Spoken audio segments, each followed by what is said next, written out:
हाँ विचार कपि मन माही, बीते अवधि काज कछु नाहि।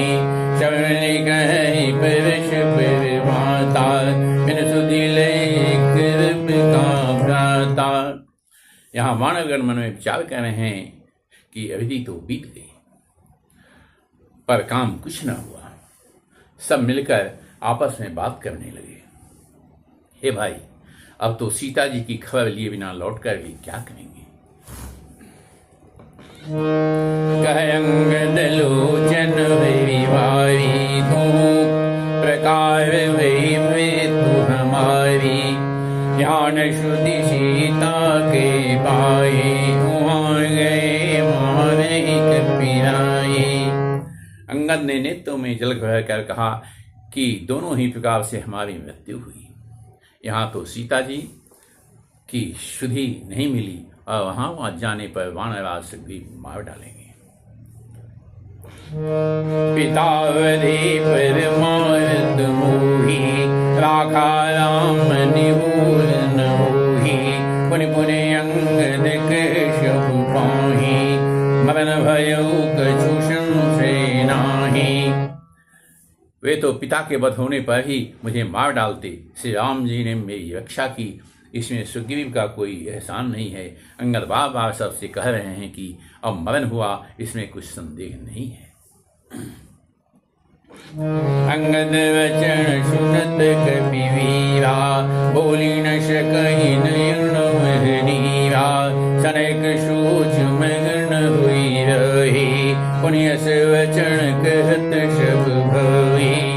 वानरवीर अंगद के वचन सुनते हैं, कुछ बोल नहीं सकते, उनके नेत्रों से जल बह रहा है। एक क्षण के लिए सब सोच में मग्न हो रहे हैं, फिर सब ऐसा वचन कहने लगे। हम सीता के सुधिलिन बिना, नहीं जय युवराज प्रवीणा। अस कहि लवण सिंधु तट जाई, बैठे कपि शुभदर बुढ़शाई। हे सुयोग्य युवराज, हम लोग सीता जी की खोज किए बिना नहीं लौटेंगे। ऐसा कहकर लवन सागर के तट पर जाकर सब वानर कुश बिछाकर बैठ गए। जामवंत अंगद दुख देखी, कहीं कथा उपदेश विशेषी। तात राम कहूँ नर जनि मानहु, निर्गुण ब्रह्मोजित अज जानहु। जामवंत ने अंगद का दुख देखकर विशेष उपदेश की कथाएं कही। वे बोले, हे तात, श्री रामचंद्र को मनुष्य न मानो, उन्हें निर्गुण ब्रह्म अजय और अजन्मा समझो। हम सब सेवक अतिवर भागी, संतत सगुण ब्रह्म अनुरागी। हम सब सेवक अत्यंत ही भागी हैं, जो निरंतर सगुण ब्रह्म श्री राम जी में प्रीति रखते हैं। निज इच्छा प्रभु सुरमयी गोद लागे, सगुण उपासक संग तह देवता, पृथ्वी, गौ और ब्राह्मणों के लिए प्रभु अपनी इच्छा से किसी कर्म बंधन से नहीं अवतार लेते हैं। वहाँ सगुणोपासक भक्तगण शालोक्य, सामीप्य, सारूप्य, शास्त्री और सायुज्य सब प्रकार के मोक्षों को त्याग कर उनकी सेवा में साथ रहते हैं। यही विधि कथा कहीं बहुभांति, गिरिकंदरा सुनी संपाति। बाहर होई देखी बहु कीशा, वहीं जगदीशा। इस प्रकार जामवंत बहुत प्रकार से कथाएं कह रहे हैं। इनकी बातें पर्वत की कंदरा में संपाति ने सुनी। बाहर निकलकर उसने बहुत से वानर देखे। तब वह बोला, जगदीश्वर ने मुझको घर बैठे बहुत सा आहार भेज दिया। आयुष वही कर भक्षण करूं, दिन बहु चले आहार बिनु मरूं। कहूँ न मिली भई उदर आहारा, आयुधम विधि एक ही मारा। आज इन सबको खा जाऊंगा, बहुत दिन बीत गए, भोजन के नाम मैं रहा था, पेट भर भोजन कभी नहीं मिलता, आज विधाता ने एक ही बार में बहुत सा भोजन दे दिया। डर पे गीत वचन सुनि काना, अब मरण सत्य न जाना, कभी सब उठे गीत कह देखी, जामवंत मन सोच विशेषी। गीत के वचन कानों से सुनते ही सब डर गए कि अब सचमुच ही मरना हो गया, यह हमने जान लिया। फिर उस गीत संपाति को देखकर सब बानर उठ खड़े हुए। जामवान ने मन में विशेष सोचा, कह अंगद विचारी मन माही, धन्य जटायु शम को नाही, राम काज कारण तनु त्यागी, हरिपुर गए परम वर भागी। अंगद ने मन में विचार कर कहा, जटायु के समान धन्य कोई नहीं है। श्याम जी के कार्य के लिए शरीर छोड़कर वह परम भागी भगवान की परम धाम को चला गया।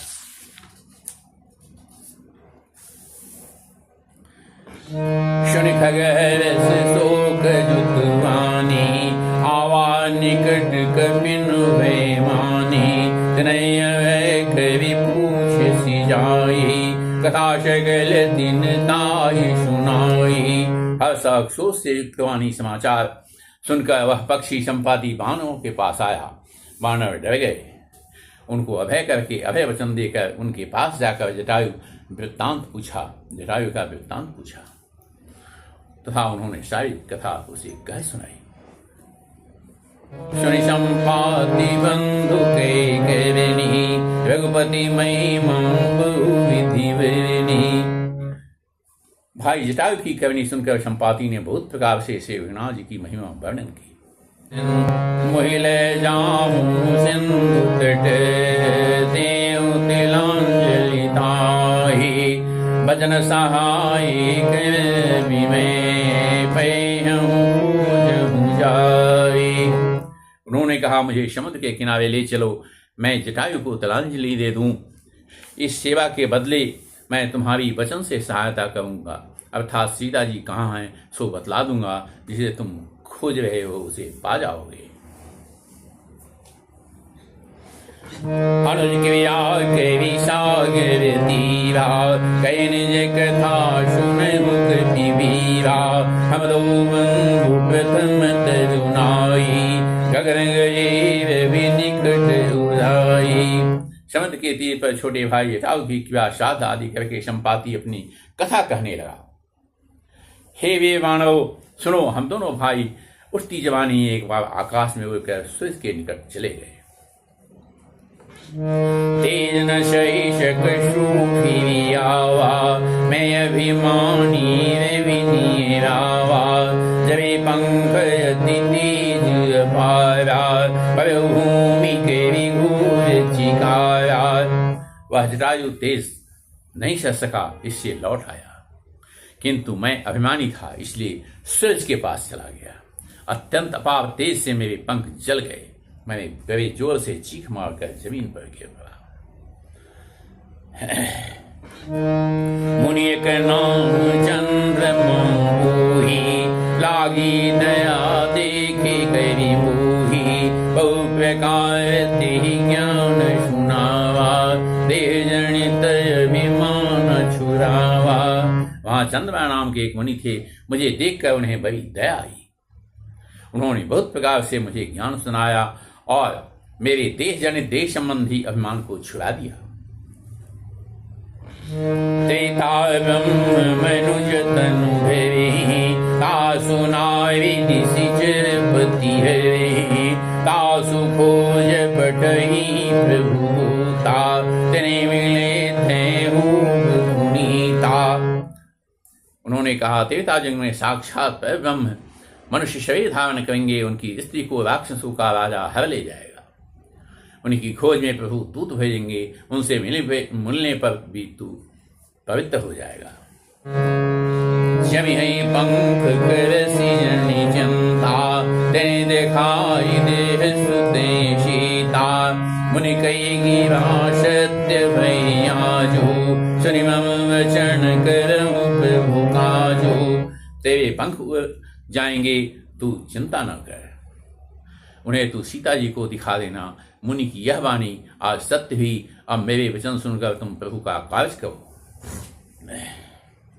गिरि त्रिकूट ऊपर वश लंका, तह रावण शिव शंका, तह शोक उपवन जन रही, सीता वैथि सोचरत हई। त्रिकूट पर्वत पर लंका बसी हुई है। वहां शुभाभि से निडर रावण रहता है। वहां अशोक नाम का उपवन बगीचा है जहां सीता जी रहती हैं। इस समय भी वे सोच में मग्न बैठी हैं। मैं देखूं तुम नाही, गिरहि दृष्टि अपार, पूर्वयौनत करत हूं, कछुक सहाय तुम्हारे। मैं उन्हें देख रहा हूं, तुम नहीं देख सकते, क्योंकि गिर की दृष्टि अपार होती है, बहुत दूर तक जाती है। क्या कहूं, मैं बूढ़ा हो गया हूं, नहीं तो तुम्हारी कुछ तो सहायता अवश्य करता। जो नांगे शतजूषण सागर, करेशु राम काज मति आगे, वही विलोक करहु मन धीरा, राम के पाद शिवयु शरीरा। जो 100 योजन 400 कोश समुद्र लांघ सकेगा और बुद्धि निधान होगा, वही श्री रामचंद्र जी का कार्य कर सकेगा। निवास होकर घबराओ मत, मुझे देखकर मन में धीरज हो। देखो श्री रामचंद्र की कृपा से देखते ही देखते मेरा शरीर कैसा हो गया। बिना पांख का बेहाल था, पांख उगने से सुंदर हो गया। पाप्यो जाकर नाम सुमिरी, अति अपार विशागर तरही, काशो दूत तुम तजिक दिराई, राम हृदय धरि करहु उपाई। पापी भी जिनका नाम स्मरण करके अत्यंत अपार भवसागर से तर जाते हैं, तुम उनके दूत हो। अतः कायरता छोड़कर श्री रामचंद्र जी को हृदय में धारण करके उपाय करो। हस कहे गीत जब गए हो, तिनके मन अति विषमय भयहु, निज निज विलसव काहू भाषा, पार जाई कर संशय राखा। काकभुसुंडी जी कहते हैं, हे गरुड़ जी, इस प्रकार कहकर जब गिर चला गया तब उन बानवों के मन में अत्यंत विस्मय हुआ।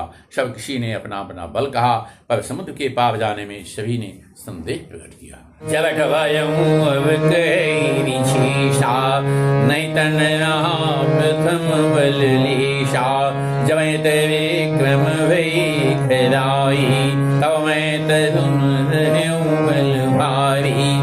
वृक्षराज जामवान कहने लगे, मैं बूढ़ा हो गया, शरीर में पहले वाला बलिया का लेस भी नहीं रहा।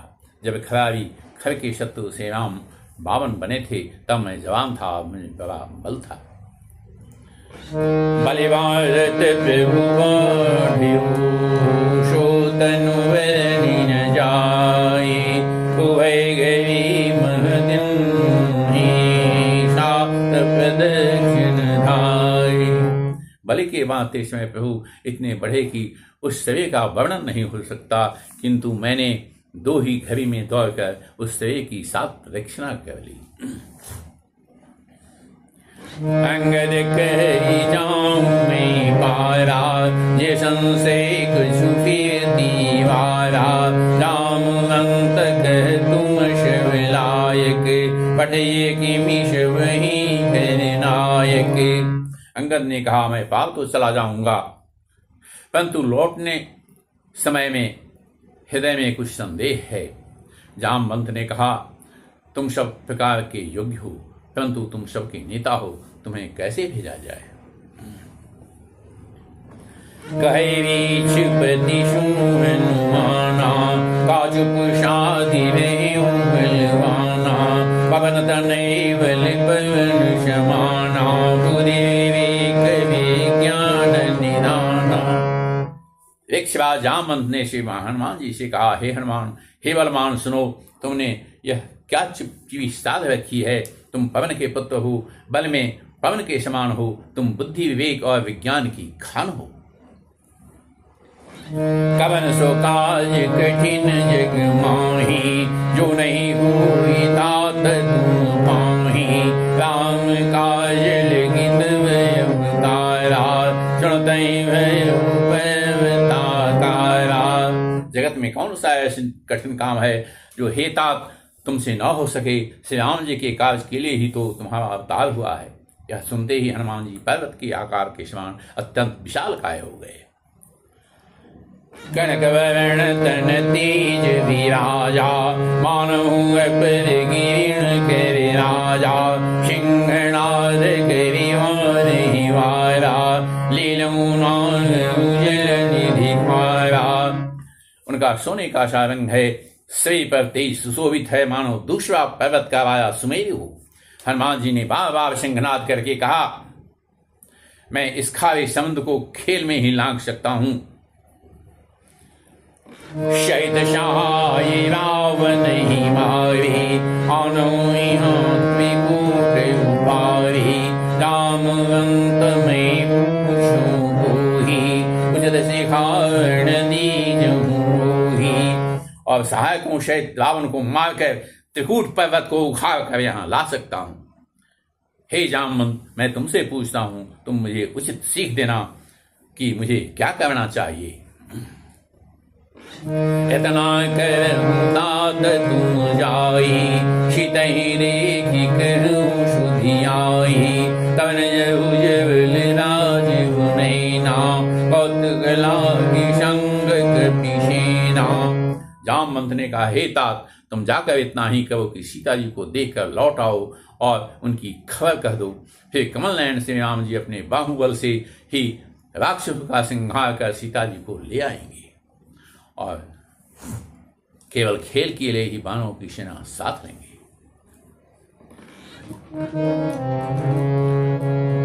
कपिसेन संग संहारिणी निशिचर राम सीतयानी है त्रैलोक पारण सुजस सुर मुनिना दादिव खानी है जो सुनत गात कहत समुझत परम पद नर पावै रघुवीर पद बातु जमनु करना तुलसी गवे।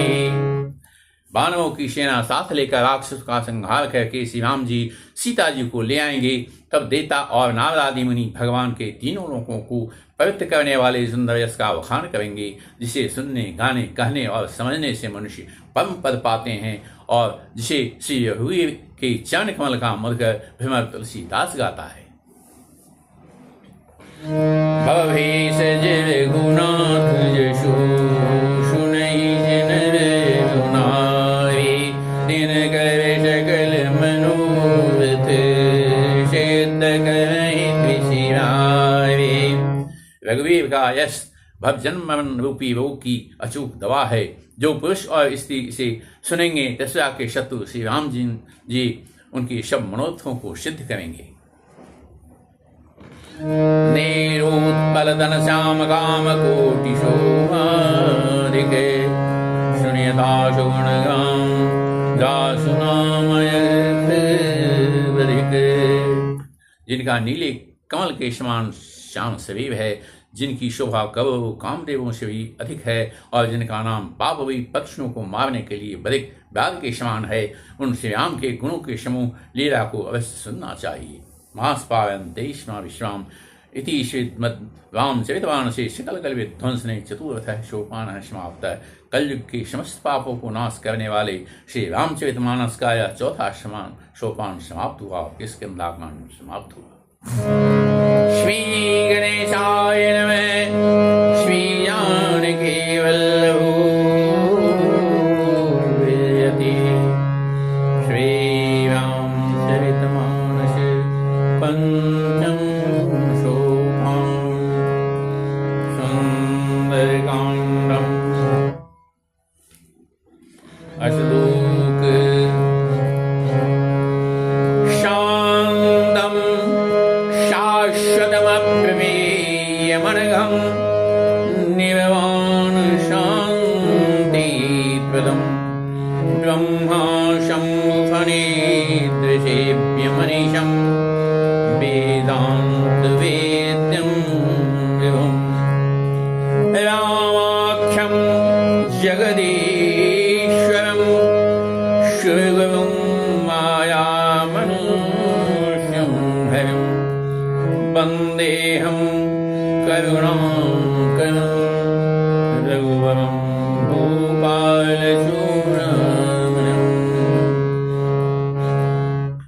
शांत, सनातन, अप्रमेय, प्रमाणों से परे, निष्पाप, मोक्ष रूप, परम शांति देने वाले ब्रह्मा, शंभु और शेष जी से निरंतर सेवित, वेदांत के द्वारा जानने योग्य, सर्वव्यापक, देवताओं में सबसे बड़े, माया में मनुष्य रूप में दिखने वाले, समस्त पापों को हरने वाले, करुणा की खान, रघुकुल में श्रेष्ठ तथा राजाओं के शिरोमणि राम कहलाने वाले जगदीश्वर की मैं वंदना करता हूँ।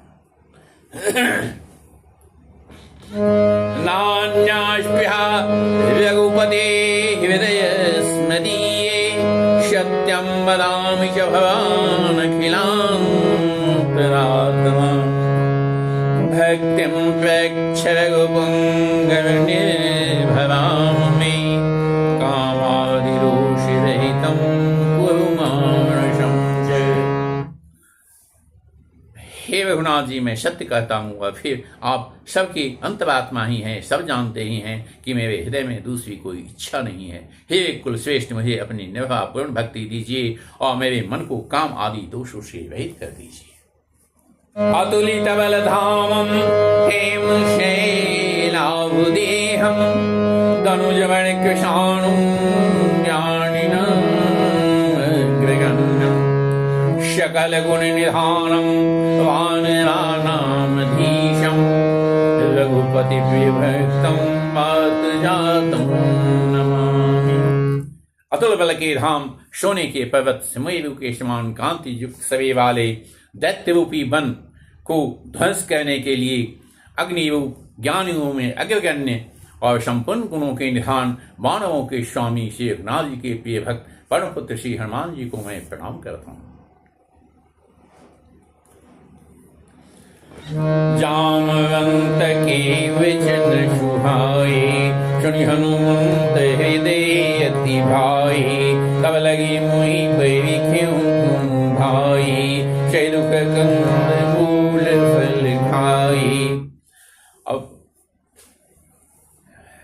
जामवंत के सुंदर वचन सुन करके हनुमान जी के हृदय में बहुत ही आनंद हुआ, बहुत भाया, अच्छा लगा। वे बोले, हे भाई, तुम लोग दुख सहकर कंदमूल फल खाकर तब तक मेरी राह देखना। जब लगे आँखों शीत ही देखी, हुए काजू ही रस विशेषी, जय कही नाई श्रवणिक हुआ था, चलो हर सी गुना था। जब तक मैं सीता जी को देखकर लौट ना आऊं, काम अवश्य होगा, क्योंकि मुझे बहुत ही हर्ष हो रहा है। यह कहकर और सबको मस्तक नवाकर तथा हृदय में श्री रघुनाथ जी को धारण करके हनुमान जी हर्षित होकर चले। सिंधु तीर एक भूधर सुंदर, सिंधु तीर एक भूधर सुंदर, कौतुक कूदि चढ़ता पर, बार बार रघुवीर सवारी, तब क्यों पर्ण तने बल भारी। समुद्र के तीर पर एक सुंदर पर्वत था। हनुमान जी खेल से ही अनायासी कूद कर उसके ऊपर जा चढ़े। बार बार से रघुवीर जी का स्मरण करके अत्यंत बलवान हनुमान जी उस पर से बड़े वेग से उछले। जय गे चरण दे हनुमंता, चलो सुगा पाताल तुरंता, जमिय मुगल भूपति फिरवाना, यही भांति चलियो हनुमाना। जिस पर्वत पर हनुमान जी पैर रखकर चले, जिस पर से उछले, वह तुरंत ही पाताल में धंस गया। जैसे श्री रघुनाथ जी का अमोघ बाण चलता है, उसी तरह हनुमान जी चले। जलन दे रघुपति दूत विचारी, नाथ होहि ब्रह्महारी। समुद्र ने उन्हें श्री रघुनाथ जी का दूत समझकर मैनाक पर्वत से कहा कि हे मैनाक, तू इनकी थकावट दूर करने वाला हो, अर्थात इन्हें अपने ऊपर विश्राम करने दो। हनुमान ते साधर पुनि किन प्रणाम, राम काज किन्ने बिनु मोहि कहूँ विश्राम। हनुमान जी ने उसे हाथ से छू दिया, फिर प्रणाम करके कहा, भाई श्री रामचंद्र जी का काम किए बिना मुझे विश्राम कहाँ है।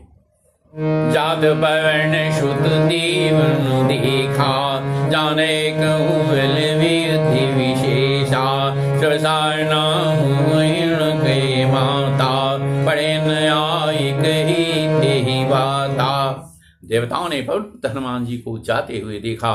उनकी विशेष बल बुद्धि को जानने के लिए पैक्षार्थ उन्होंने सरसा नामक सर्पों की माता को भेजा। उसने आकर हनुमान जी से यह बात कही, आज सुवर्ण मोहि दिन आया, सनद वचन कह पवन कुमारा, राम काज करी में आओ, सीता के सुधि प्रभु ही सुनाओ।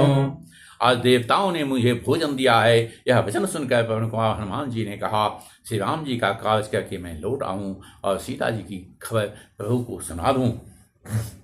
तब तब वदन बैठियूं आई, सत्य कहूँ ही जान दिमाई, कवन यतन दे नहीं जाना, दस सिन मोहि कहिऊ हनुमाना। तब मैं आकर तुम्हारे मुंह में घुस जाऊंगा, तुम मुझे खा लेना। हे माता, मैं सत्य कहता हूँ, अभी मुझे जाने दे। जब किसी भी उपाय से उसने जाने नहीं दिया, तब हनुमान जी ने कहा, तो फिर मुझे खा न ले। जो जन उपसारा, कविदनु किन्न दुगुन विसारा, सोए जो जन मुख ते ठयऊ, दर्द वर्ण शुद्ध दिश भयऊ। उसने जोजन भर 4 कोस में मुंह फैलाया। तब हनुमान जी ने अपने शरीर को उसके दूना बढ़ा लिया। उसने 16 योजन का मुख किया। हनुमान जी ने तुरंत ही 32 योजन के हो गए। जैसे जैसे सूर्य शावदनु बढ़ावा, आशु दोन कभी रूप दिखावा, सदयोजन तेयान किन्हा, अदिल गुरु वर्ण शुद्ध लिन्हा। जैसे जैसे सरसा मुख का विस्तार बढ़ाती गई, हनुमान जी उसका दूना रूप दिखलाने लगे। उसने 100 योजन 400 कोश का मुख किया। तब हनुमान जी ने बहुत ही छोटा रूप धारण कर लिया। मदन बैठी पूर्णिमा हे विधावा, मांगा विधाता ही शिवनावा, मोहि सुरण जेहि लागी बैठावा, में पावा। और वे उसके मुख में घुसकर तुरंत फिर बाहर निकल आए और उसे शरण पाकर विदा मांगने लगे। उसने कहा, मैंने तुम्हारी बुद्धि बल का भेद पा लिया है, जिसके लिए देवताओं ने मुझे भेजा था। राम काज शुभ करी हूँ, तुम बल बुद्धि निधान, आशीष दी गई सो हरषि चलऊ हनुमान। तुम श्री रामचंद्र जी का काज सब काज करोगे, क्योंकि तुम बल बुद्धि के भंडार हो। यह आशीर्वाद देकर वह चली गई। तब हनुमान जी हर्षित होकर चले। निश्चय सिंधु हुए, कई माया नभ की गई, जीव जंतु जी जल विलोकी तिनके परिछाई। शब्द में एक राक्षसी रहती थी। वह माया करके आकाश में उड़ते हुए पक्षियों को पकड़ लेती थी। आकाश में जो जीव जंतु उड़ा करते थे, वह जल में उनकी परछाई देखकर लाई छाह शक शून उड़ाई, एवं दिशा गगन जल खाई, कैसल हनुमान कह किन्हा, सासु कपट कपितुर तहि चिन्हा। उस परछाई को पकड़ लेती थी, जिससे वे उड़ नहीं सकते थे और जल में गिर पड़ते थे। इस प्रकार वह सदा आकाश में उड़ने वाले जीवों को खाया करती थी। उसने बड़े ही छल से हनुमान जी से वही छल किया। हनुमान जी ने तुरंत उसकी कपट जो है पहचान ली। ताहि मारी मारुत सुत वीरा पारधि पार गयो मति धीरा कहाँ जाई देखी मन शोभा कुंजत चंचरी मधुभा। परंतु धीर बुद्धि वीर हनुमान जी उसको मारकर समुद्र के पार गए। वहां जाकर उन्होंने वन की शोभा देखी। मधु पुष्प रस के लोभ से वह एक गुंजार कर रहे थे। नाना तरु फल फूल सुहाए खगय बिंद देखी मन भाए शैल विशाल देखी एक आगे तापर धाई चढ़ो भय त्यागे। अनेकों प्रकार के फल वृक्ष जो हैं फल के वो शोभित हो रहे हैं। पक्षी और पशुओं के समूह को देखकर तो वे मन में बहुत ही प्रसन्न हुए। सामने एक विशाल पर्वत देखकर हनुमान जी भय त्याग कर उस पर दौड़कर जा चढ़े। वान कछुक बिके अधिकाई प्रताप जो काल ही खाई गिर जड़ी लंका दे देखी कहीं न जाई विशेषी। शिव जी कहते हैं, हे उमा, इसमें वामन हनुमान की कुछ बड़ाई नहीं है। यह प्रभु का प्रताप है जो काल को भी खा जाता है। पर्वत पर चढ़कर उन्होंने लंका देखी। बहुत ही बड़ा किला है, कुछ कहा नहीं जाता। अति उतंग जल निधि चहु पाशा कनक कोट कर परम प्रकाशा। यह अत्यंत ऊंचा है, उसके चारों ओर समुद्र है। सोने के परकोटे चार दीवारी का परम प्रकाश हो रहा है। कनक कोट विचित्र मणि कृत सुंदरायतना गणा हट हट सुहट भीति चारुपुर बहुविधि बना गजबाज खच्चर निकर पद चररत बरूधनि कुगनय बहुरूप निशिचर जूधयति वलसे नवरणत नहीं बनय। विचित्र मणियों से जड़ा हुआ सोने का परकोटा है। उसके अंदर बहुत से सुंदर सुंदर घर हैं। चौराहे, बाजार, सुंदर मार्ग और गलियां हैं। सुंदर नगर बहुत प्रकार से सजा हुआ है। हाथी, घोड़, खच्चरों का समूह तथा पैदल और रथों के समूहों को कौन गिन सकता है। अनेक रूपों के राक्षसों के दल हैं। उनकी अत्यंत बलवती सेना वर्णन करते नहीं बनती। बनवाग उपवन वाटिका शर कूपवापी शोभहि नर नाग स्वर्गंधर्व कन्यारो मुनि मन मोहि कहु माल देह विशाल शैल समानयत बल जहि नानाय खाय न विरहि बहुविधि कहीं कहीं जहि। वन बाग, उपवन, बगीचे, फुलबारी, तालाब, कुएं और बावलियां सुशोभित हैं। मनुष्य, नाग, देवताओं के और गंधर्वों की कन्याएं अपने सौंदर्य से मुनियों के भी मन को मोह लेती है। कहीं पर्वत के समान विशाल शरीर वाले बड़े ही बलवान मल्ल पहलवान गरज रहे हैं। वे अनोखों अखाड़ों में बहुत प्रकार से भिड़ते और एक दूसरे को ललकारते हैं। कवि जतन हट कूटिन विकट तन नगर चौदि शिव छहि कहूँ महिष मानुष धेनु खरयल कल निशाचर छहि यही लाग तुलसीदास इनकी कथा कछुक है कही रघुवीर शर तीर्थ शरीर नित्या गति पे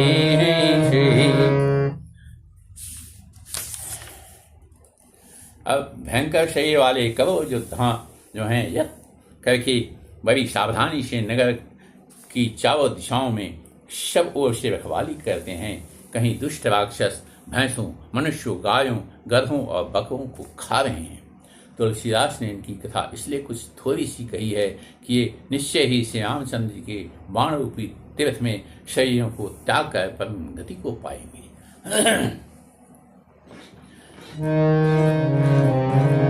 पुरखवारे देखी बहु कपि मन किन्न विचार अति लघु रूप निशे नगर करम पैसार। असंख्य भगवानों को देखकर हनुमान जी ने मन में विचार किया कि अत्यंत छोटा रूप धरकर रात के समय नगर में प्रवेश करूंगा। मशक समान रूप कपिधरे, लंकाई चले मेरी नरहरी, नाम लंकिनी एक नेश्वरी, शोक चले सिमोही नंदनी। हनुमान जी मच्छर के समान छोटा सा रूप धारण कर नर रूप से लीला करने वाले भगवान श्री रामचंद्र जी का स्मरण करके लंका को चले। लंका के द्वार पर लंकनी नाम की एक राक्षसी रहती थी। वह बोली, मेरा निरादर करके मुझसे बिना पूछे कहाँ चले जा रहे हो? जाने ही नहीं परम शठ मोरा, मोरे आहार जहाँ लगी चूरा, मुझगाए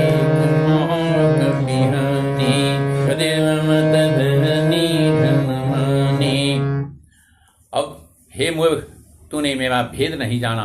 जहाँ तक जितने चोर हैं वे सब मेरे आहार हैं।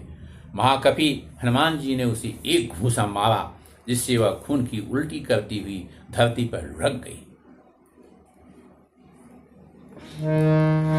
पुरी संभावी उठी शूलंका, जोरी पानी करी विनय शंका, जब रावण ही ब्रह्मवर दिन्हा, जलदेवंती कहा मुहि चन्हा। वह लंकिनी फिर अपने को संभाल करके उठ खड़ी हुई और बोली, हाथ जोड़ करके विनती करने लगी। रावण को जब ब्रह्मा जी ने वर दिया था, तब चलते समय उन्होंने मुझसे राक्षसों के विनाश की यह पहचान बता दी थी। विकल होशी कपि के मारे, तब जान सुनि शिचिर संहारे, तात मोर अति पुण्य बहुता, देख्यौ राम कर दूता। जब तू बंदर के मारने से व्याकुल हो जाए, जब तू राक्षस का संहार जान लेना, तब राक्षस का संहार हो जाएगा। हे तात, मेरे बड़े पुण्य हैं जो मैं श्री रामचंद्र जी के दूत आपको नेत्रों से देख पाई। तात स्वर्ग अपवर्ग सुख, धैर्य तुलायक अंग, तुलन ताहि शकल मिली, जो शुक्ल बसत संग। हे तात, स्वर्ग और मोक्ष के सब सुखों को तराजू के एक पलवे पर रखा जाए तो भी वे सब मिलकर दूसरे पलवे पर रखे हुए उस सुख के बराबर नहीं सोच सकते, जो लब मात्र के लिए, क्षण मात्र के लिए भी सत्संग से होता है। रवसी नगर कीजे शुभ काजा, राखी कौशल राजा, कल सुधारि पुकरहि पिताई, गोपद सिंधु नल शीतलाई। अयोध्यापुरी के राजा श्री रघुनाथ जी को हृदय में रखे हुए नगर में प्रवेश करके सब काम कीजिए, उसके लिए विश्व अमृत हो जाता है, शत्रु मिथ्या करने लगते हैं, शब्द गाय के खुर के बराबर हो जाता है, अग्नि में शीतलता आ जाती है।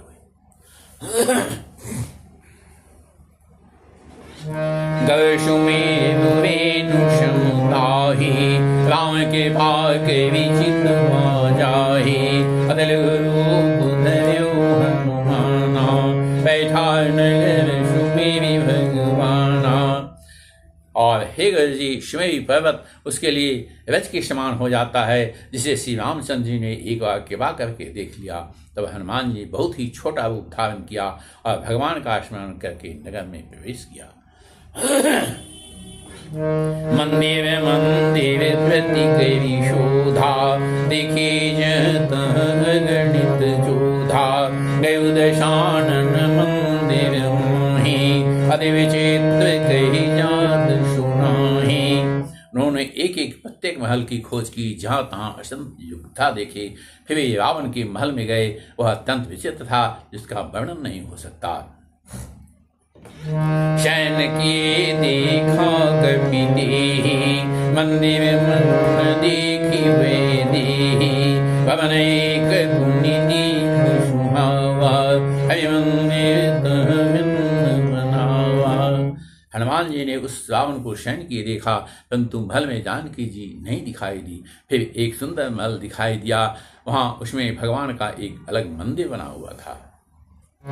रामायुध अंकित गृह शोभा वर्णि न जाए, नव तुलसी कांचन देखि हर्ष कपिराए। वह महल श्री राम जी के आयुध धनुष्मान के चिन्हों से अंकित था, उसकी शोभा का वर्णन नहीं किया जा सकता। वहां नवीन नवीन तुलसी के वृक्ष समूहों को देखकर कपिराज श्री हनुमान जी हर्षित हुए। लंका निशिचर निकर निवासा, यहाँ कहाँ सज्जन करवासा, मनमहु तरंग करे कपिलागा, तेहि समय विभीषण जागा। अब हनुमान जी सोच रहे हैं, जो ये लंका नगरी जो है राक्षसों का निवास का समूह है और निवास स्थान है, यहाँ सज्जन साधु पुरुष कहाँ निवास करते हैं। हनुमान जी मन में इस प्रकार तर्क करने लगे, उसी समय विभीषण जी जाग गए। राम राम तेषु मिरण किन्हा, हरे हर्ष कपीश जन चिन्हा, ऐसन टिक पहचाने, सालते हुई न कारज हानि। उन्होंने विभीषण ने श्री राम राम का उच्चारण करके स्मरण किया। हनुमान जी ने उन्हें सज्जन जाना और हृदय में हर्षित हुए। हनुमान जी ने विचार किया कि इनसे हट करके अपनी ओर से ही परिचय करूंगा, क्योंकि साधु से कार्य की हानि नहीं होती, प्रत्युत लाभ भी होता है। रूप देवी वचन सुनाए, सुनत विभीषण उठित आए, कई प्रणाम पूछी कुशलाए, विप्र कहूँ निज कथा बुझाए।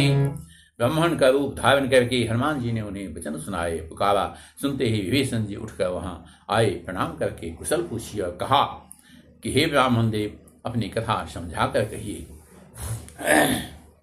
कि तुम है विनाशन कोई, मोरे प्रीति यति हुई, कि तुम राम दीन अनुरागी, आयो मोहि करण भागी। क्या आप हरिभक्तों में से कोई एक हैं? क्योंकि आपको देखकर मेरे हृदय में अत्यंत प्रेम उमड़ रहा है। अथवा क्या आप दीनों से प्रेम करने वाले स्वयं से रामचंद्र जी ही हैं, जो मुझे वैभागी बनाने घर बैठे दर्शन देकर कृतार्थ करने आए हैं। तब हनुमंत कही शिव राम कथा निज नाम, सुनत जुगल तन पुलक मन, मगन सुमेरि गुण गाम। तब हनुमान जी ने श्री रामचंद्र जी की सारी कथा कहकर अपना नाम बतलाया। सुनते ही दोनों के शरीर पुलकित हो गए। श्री राम जी के गुण समूह का स्मरण करके दोनों के मन प्रेम और आनंद में मग्न हो गए। शृणो पवन सुत रैणी हमारी, निमित शरणी मनु जीव विचारी, तात करहूँ मोहि जानी अनाथा, कवि विभीषण जी ने कहा, हे पवन मेरी रहनी सुनो, मैं यहाँ वैसे ही रहता हूँ जैसे दांतों के बीच में बेचारे जीव। हे तात, मुझे अनाथ जानकर सूर्यकल के नाथ से रामचंद्र जी क्या कभी मुझ पर कृपा करेंगे? तामस तनु कछु साधन नाहि, प्रीति न पद सरोज मन माहि, अब मोहि भाव रोष हनुमंता, बिनु हरि कृपा मिलई नहीं क्षमता। मेरी तामसी राक्षस होने से साधन तो कुछ बनता नहीं, और अपना मन में श्री रामचंद्र जी के चरण कमलों में प्रेम ही है। परंतु हे हनुमान, अब मुझे विश्वास हो गया कि श्री राम जी की मुझ पर कृपा है, क्योंकि हरि की कृपा के बिना संत नहीं मिलते। जो रघुवीर गणु गए किन्हा, तो तुम मोहि शुभ ठिन्हा, सुनो विभीषण प्रभु भय भीति, कवि सदा सेवक पर प्रीति। जब श्री रघुवीर जी ने कृपा की है, तभी तो आपने मुझे हट करके अपनी ओर से दर्शन दिए। तब हनुमान जी ने कहा, हे विभीषण जी सुनिए, प्रभु की यही रीति है कि वे सेवक पर सदा ही प्रेम किया करते हैं। कहूँ कवर्ण में परम कुलीना, कभी संचल शुभ ही विधिहीना, रात ले जो नाम हमारा, तेरता ही न मिले हारा। भला कहिए, मैं ही कौन बड़ा कुलीन हूँ, जाति का चंचल बाणव हूँ और सब प्रकार से नीच हूँ। प्रातःकाल जो हमलों बंधुओं का नाम ले तो उस दिन उसे भोजन न मिले। अशमय अधम शिखा सुनो, मोह पर हुए किन्नी कृपा सुविवे गुण, भवे विलोचन नीवे। हे शिखा सुनिए, मैं ऐसा अधम हूँ, पर श्री रामचंद्र जी ने तो मुझ पर कृपा की है। भगवान के गुणों का स्मरण करके हनुमान जी के दोनों नेत्रों में प्रेमाश्रुओं का जल भराया। जानत हूँ स्वामी विशारी, वेद काहिन भूमि दुखारी, ये विधि राम गुण रामा, पावा विश्रामा। जो जानते हुए भी ऐसे स्वामी श्री रघुनाथ जी को भुलाकर विषयों के पीछे भटकते फिरते हैं, वे दुखी क्यों न हों। इस प्रकार श्री राम जी के गुण समूह को कहते हुए उन्होंने अनिर्वचनीय परम शांति प्राप्त की। बड़ी सब कथा विभीषण कही, जय विधि जनक सुता रही, तब हनुमंत कहा सुनो भ्राता, देखी जानकी माता। फिर विभीषण जी ने श्री जानकी जी जिस प्रकार वहाँ लंका में रहती थी वह सब कथा कही। तब हनुमान जी ने कहा, हे भाई सुनो, मैं जानकी माता को देखना चाहता हूँ। जुगत विभीषण शकल सुनाई, चलु पर्ण सुत विदा कराई, कैसे रूप गय पुनितवा, मन शोक सीतार जहवा। अब यहाँ से विदा होकर के विभीषण जी ने माता के दर्शन की सब युक्तियाँ जो है वह उपाय कह सुनाई। तब हनुमान जी विदा लेकर चले। फिर वही पहले का मशक रेखा रूप धारण कर वहाँ गए जहाँ अशोक वन में बन के जिस भाग में सीता जी रहती थी। देखि मणि मुकिन प्रणामा, बैठहि वीति जात निशियामा, कृत तनु शेष जटायक वेनी, जब हृदय रघुपति गुण श्रेणी। सीता जी को देखकर हनुमान जी ने उन्हें मन ही मन प्रणाम किया। उन्हें बैठे ही बैठे रात्रि के चारों पहर बीत जाते हैं। शरीर दुबला हो गया है, सिर पर जटाओं की एक बेनी है, लठ है। हृदय में श्री रघुनाथ जी के गुण समूहों का जाप स्मरण करती रहती है। निज नयन दिए मन, राम कमल बदलीन, परम दुखी भाव पवन सुत, देखि जानकी नीन। श्री जानकी जी नेत्रों को अपने चरणों में लगाए हुए हैं, नीचे की ओर देख रही हैं और मन श्री रामचंद्र जी के चरण कमलों में लीन है। जानकी जी को दिन दुखी देखकर परम पुरुष हनुमान जी बहुत ही दुखी हुए। तब बल्लभ ममुन लुकाई, कई विचार करूं भाई, तय विषय रावण तन आवा, रंगनारी बहु की बनावा। हनुमान जी वृक्ष के पत्तों में छिप रहे हैं। अब विचार करने लगे कि हे भाई क्या कहूँ, इसका दुख जो है कैसे दूर कहूँ। उसी समय बहुत सी स्त्रियों के साथ लिए सज धज कर रावण वहाँ आया। बहुविधि खल शीत ही समझावा, शानुदान भेद दिखावा, कह रावण सुनु सुखी शयानी, मंदोदरी आदि शिवरानी। उस दुष्ट ने सीता जी को बहुत प्रकार से समझाया, शाम दान भय और भेद दिखलाया। रावण ने कहा, हे सुखी हे श्याणी सुनो, मंदोदरी आदि शिवरानियों को तब अनुचरी करूं मनोरा, एक बार मिलो मनोरा, तणयोट कहती वेदी, स्वयं दपति परम शनि। मैं तुम्हारी दासी बना रहूंगा, ऐसा मेरा प्रण है। तुम एक बार मेरी ओर देखो तो सही। अपने परम स्नेही कौशलाधीश श्री रामचंद्र जी का स्मरण करके जानकी जी तिनके की आड़ पर्दा करके कहने लगी।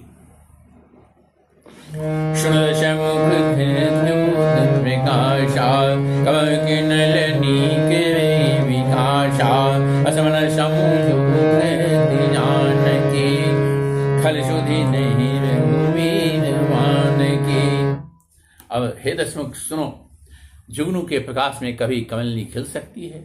जानकी जी फिर कहती हैं, तू अपने लिए भी ऐसा ही मन में समझ ले वे दुष्ट, तुझे से हुए के बाण की खबर नहीं है।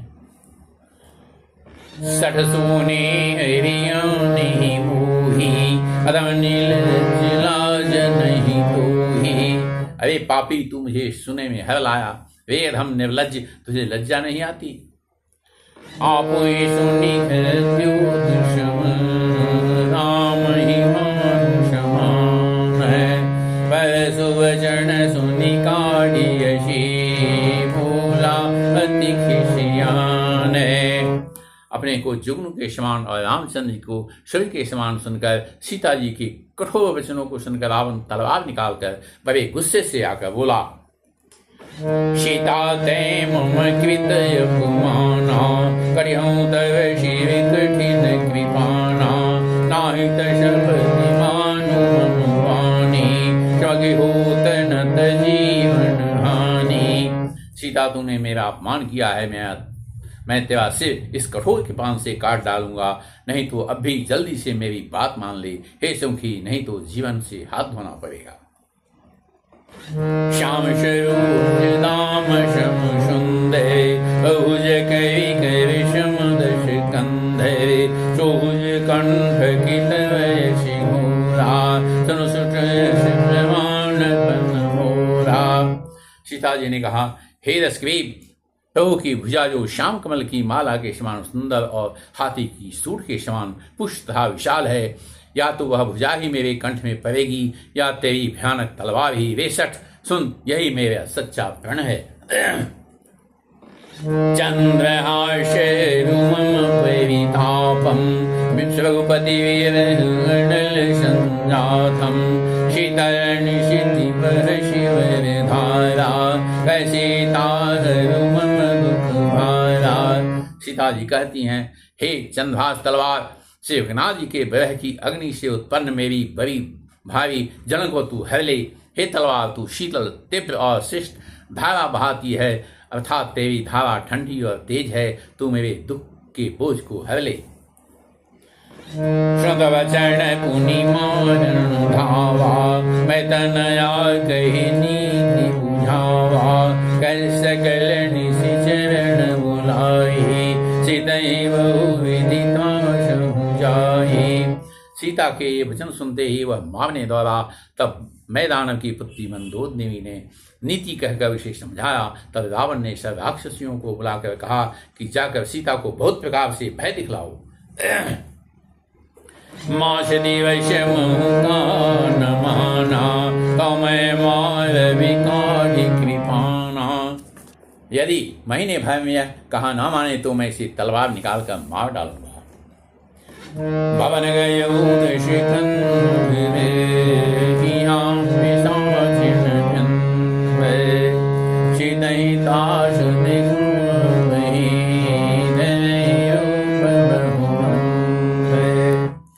यहाँ रावण घर चला गया। यहाँ राक्षसों के समूह जो हैं, राक्षसियों के समूह बहुत से बुरे रूप धारण करके सीता जी को भय दिखलाने लगे।